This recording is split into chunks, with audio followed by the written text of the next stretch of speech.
Forgive the darkness and my fro that's now doing whatever it wants to do. It was really cute earlier.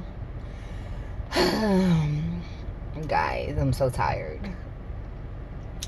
But while it's on my mind, reason number 2 that I am single.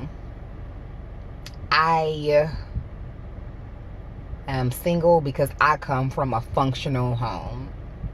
Now, I know that sounds crazy when you first hear. You're like, oh, she comes from a functional home. That's not a reasonable, excuse to be single. But I beg to differ. It really is. And here's why. I don't know how to deal with craziness, drama, insanity. I can't do it.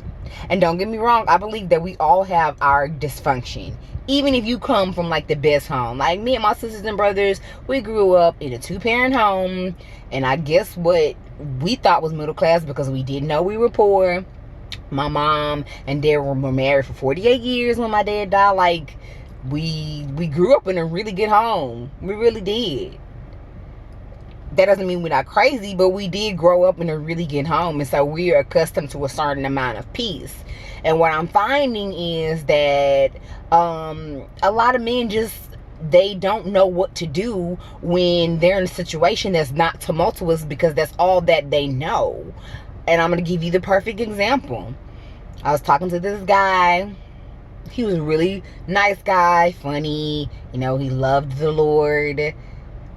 In addition to loving the Lord, being really funny, having a job, he was also extremely fine. Like, he had been dipped in chocolate, but I'm not going to get sidetracked by thoughts of that.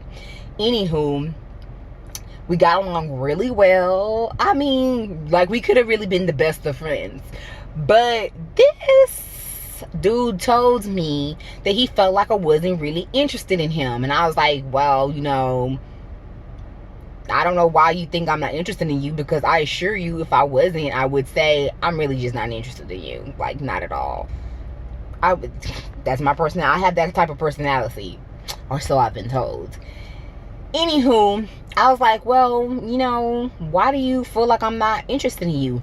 And he's like, well, I know you don't really curse, but you don't ever say nothing crazy to me. You don't try to go through my phone. What?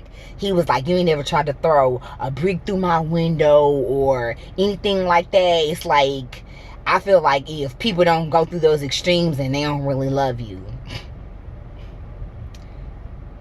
That sounds like insanity to me. That doesn't sound like love. Where I'm from, people don't do that. My mom threw a shoe at my daddy, but she never threw a brick through his window. Like, nobody cursed anybody out in our house. We didn't do all that.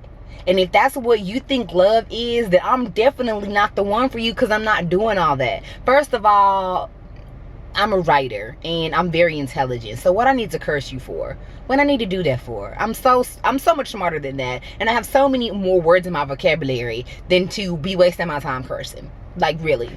Come on now, get some class. Second of all, if you're in a relationship with somebody and you gotta go through their phone, y'all already not together. You already don't trust that person. Who's got time for that? Who's got time to be going through people's phones? I don't have time for that.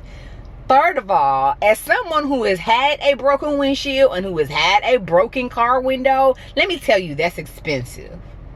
I don't care how mad I am at you, I'm not messing with your money like that.